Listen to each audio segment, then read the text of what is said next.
दोस्तों छत्तीसगढ़ में स्थित रायपुर और रायपुर में स्थित उरकोरा माता के बारे में आपने सुना होगा। जी हाँ दोस्तों, उनका नाम है उरकोरा माता, जो अपने आप को ब्रह्मेश्वरी माता का अवतार मानती हैं। जब इनसे पत्रकारों के द्वारा क्वेश्चन किया गया और माननीय श्री अजीत शास्त्री के द्वारा प्रश्न किया गया तो वो उनका कैसे जवाब देती है, आइए आपको हम वीडियो क्लिप दिखाते हैं, सुनिए। जब आप बोलेंगे हम साक्षात भगवान हैं, हम साक्षात देवी है, तो क्या गलत बोल रही है? कोई चमत्कार करके दिखाओ। तो मैं बोल रही हूँ ना पुत्र, बार-बार तीन काम के लिए मेरा भविष्य में क्या होने वाला? मैं क्यों बताऊँ तेरे भविष्य?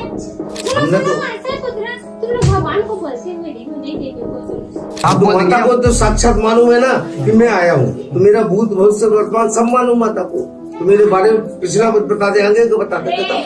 इस माँ के घर देव है पुत्र, मैं हर मनुष्य को बोलते जरूर यहाँ, इस माँ के घर देव है। एक बात तो बोली है माँ, आज दुनिया चमत्कार को नमस्कार तो है। जब आप बोलेंगे हम साक्षात भगवान हैं, हम साक्षात देवी है, तो क्या गलत बोल रही है? कोई चमत्कार करके दिखाओ अगर साक्षात हो तो। वही था ना, चमत्कार किया है कि हम लोग क्या माने? अरे आप माता को तो साक्षात मालूम है ना कि मैं आया हूँ, तो मेरा भूत भविष्य वर्तमान सब मालूम माता को। तो मेरे बारे में पिछला कुछ बता दे, आगे को बता दे। देखो जो बीच का मनुष्य है, दुनिया भर चमत्कार क्या करते हैं, कर ही सकती। हाँ, ये सब चीज तुम लोग करते हैं बीच का, मैं नहीं करती हो सकती, समझ गई बात। अभी ना मैं हर मनुष्य के यहाँ बैठे तो अपना क्या बोलते हैं पुत्र, परेशानी बताओ। अपना परेशानी, और वही यहाँ मन्नत कर लो और चले जाओ, सब अच्छा हो जाएगा बोलती हूँ। और क्या माँ पे विश्वास है तो तेरा हर काम बनेगा। काम तो बनेगा, लेकिन ये तो बताओ मेरे बारे में, जैसे मेरा भविष्य में क्या होने वाला? मैं क्यों बताऊँ तेरे भविष्य?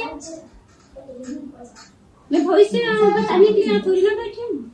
तो क्या चीज के लिए, जैसे कि तो मैं बोल रही हूँ ना पुत्र, बार-बार तीन काम के लिए बोली ना, वही तीन काम नहीं। वही तो मतलब क्या है, विश्वास है तो यहाँ आशीर्वाद लेना आ जाओ, नहीं तो मत आओ भाई, इसमें कोई ये नहीं पुत्र। और हम तो सबके लिए आए, सब क्या है तुम लोग बराबर। हाँ बच्चे, कहीं कितना बड़ा से बड़ा क्यों ना हो, सब में हमारा बच्चे, इसके आगे मैं कुछ नहीं कह सकती। तो दोस्तों आपने वीडियो क्लिप में देखा माननीय श्री अजीत शास्त्री जी के द्वारा जो पूछे गए प्रश्नों का जवाब, ये किस तरह प्रश्न का जवाब दे रही हैं। एक्चुअली में दोस्तों जब धीरेन्द्र के शास्त्री जी से पूछा गया कि क्या माता सच में आती हैं, तो धीरेन्द्र के शास्त्री जी ने क्या जवाब दिया, आइए देखिए वीडियो क्लिप। कोई दुर्गा माता किसी के शरीर पर नहीं आती है, कृपा होती है, आती नहीं। आ जाए, अब दुर्गा माता इतनी फ्री नहीं है। हाँ, तो तुमने नींबू मारा और देवी माता प्रकट, कौन? मैं नौ दुर्गा माता। तुमने देवी नींबू लगाया नहीं हो, तुम लिए त्रिशूलों घूम रही दुर्गा माता, और तुमने सांगी लिए घूम रही तुम दुर्गा माता। ये प्रपंच है, प्रोपोगंडा है। ऐसे व्यर्थ के प्रोपोगंडे से सावधान रहना चाहिए भारत के लोगों को, और हिंदुओं को सावधान रहना चाहिए। ऐसे प्रोपोगंडों को शीघ्र बंद कराने के लिए दृढ़ संकल्प लेना चाहिए। भोले भाले लोग आ जाते, और गांव के लोग भी बड़े अद्भुत, और तुम लोग भी बड़े पागल। तुरंत माता भभूति दे दो, बेटा की नौकरी लग जाए, सोई माता ले जा हो जाए। इसलिए ऐसे प्रपंचों से बचना चाहिए। ये सिर्फ झूठ और फरेब है। कभी भी किसी के ऊपर भगवती आद्य शक्ति पराम्बा दुर्गा माता काली माता किसी के भी शरीर पर नहीं आती। माँ के रूप में बैठी हूँ, देख सकते हो। दोस्तों आपने वीडियो क्लिप में देखा धीरेन्द्र के शास्त्री जी ने क्या कहा। जय दोस्तों, उरकोरा माता दोस्तों साक्षात अपने आप को माता का अवतार मानती हैं। जब उनसे प्रश्न किया गया तो वो प्रश्नों का उत्तर सही तरीके से नहीं दे पाई।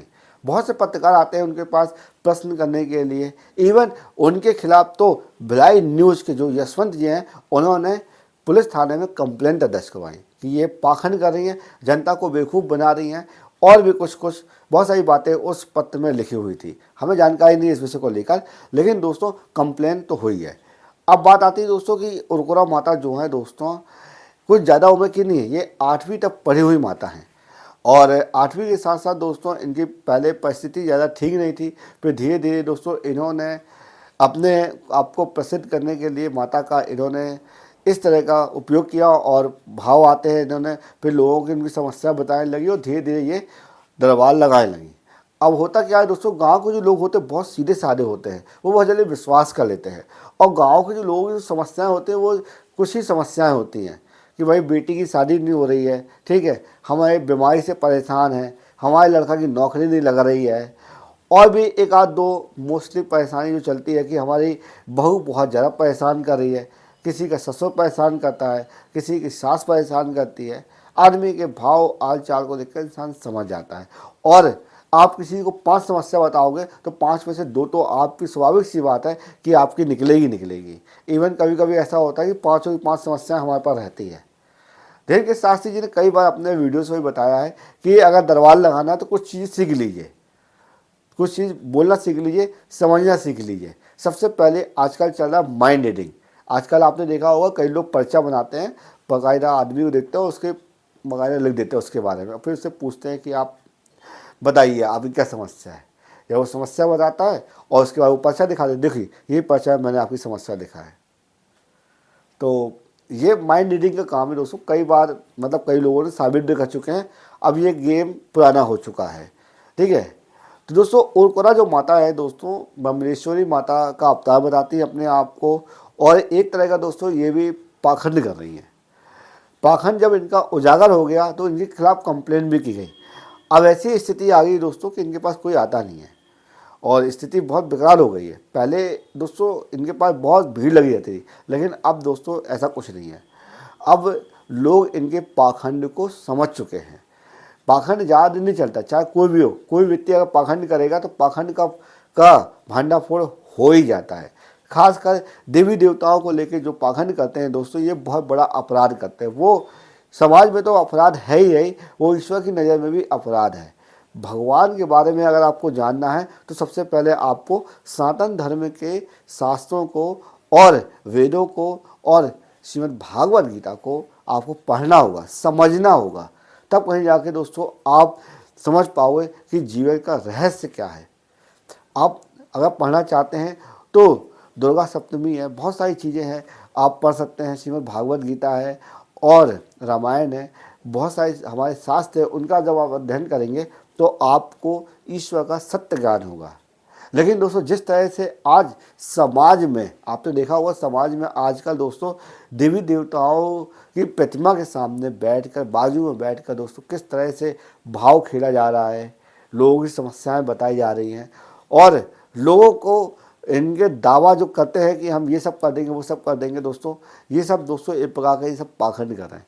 देवी देवता दोस्तों इतनी आसानी से किसी के शरीर में आ ही नहीं सकते, क्योंकि दोस्तों इंसान इतना झूठ बोलता है। सुबह उठते से झूठ बोलना शुरू कर देता है। किसी व्यक्ति का फ़ोन आ जाए तो इवन वो उसमें भी झूठ बोल देगा। अब बताइए दोस्तों, भगवान जो होते हैं, देवी देवता जो होते हैं, एक सच्चे इंसान में आते हैं, एक साधारण इंसान में आते हैं। आएंगे भी तो दोस्तों ऐसे नहीं आएंगे, वो इतने सिंपल रूप में आएंगे कि आप उनको पहचान नहीं पाओगे। आप जो भी मेरा वीडियो देख रहा होगा, मैं आपको एडवाइस कर देता हूँ, जब कभी आप मुसीबत में होते हैं तो कोई ना कोई व्यक्ति आपकी मदद करने के लिए आ जाता है, और वही व्यक्ति दोस्तों ईश्वर होता है, और वही व्यक्ति आपके लिए भगवान होता है। जो व्यक्ति आपके बुरे वक्त में मदद करे, आपकी कठिनाइयों में आपका साथ दे दोस्तों, वही भगवान है। आप उसे भगवान मानिए तो भगवान हर जगह है। हमारी सांसों में भगवान है, हमारे हृदय में भगवान है। अगर ईश्वर ने हमको शक्ति दी है बोलने की, बताने की, देखने की, चलने की, तो ये सब भगवान की कृपा है दोस्तों। अगर जिस दिन शरीर से आपकी आत्मा, आपके अंदर की सांस निकल जाएगी ना, तो दोस्तों उसी शरीर को आपके घर वाले क्या बोलेंगे, भैया बॉडी को जल्दी बाहर निकालो। समझे आप? तो मेरे कहने का तात्पर्य यह है कि ईश्वर जो है दोस्तों आपके अंदर है। आप अपने अंदर के ईश्वर को पहचानो। आप अगर जिस दिन अपने आप को पहचान लिए तो आप शक्तिमान कहलाएंगे। वो गाना है ना, जब होता है आदमी को अपना ज्ञान तो कहलाया शक्तिमान। तो इसीलिए दोस्तों कि आपको सबसे पहले आपके शरीर, आपके अंदर ज्ञान होना जरूरी है। आप माताओं के पीछे भाग रहे हैं, बाबाओं के पीछे भाग रहे हैं, ये सब क्या है? इससे कुछ नहीं होने वाला। आपकी जो समस्या बनी रहेगी। तो सबसे पहले आप विश्वास करिए अपने ऊपर, अपने देवी देवताओं के ऊपर, और हाथ जोड़ के निवेदन करिए, उनके सामने खड़े होइए, सारी चीज़ों को भूलिए, और फिर आप बोलेंगे तो आपकी समस्या का समाधान तुरंत निकल जाएगा। ये वीडियो अच्छा लगा तो इसी वक्त लाइक कर दीजिए, क्योंकि हम आपके लिए इसी तरह के यूनिक कंटेंट बनाते रहते हैं। जय श्री राम।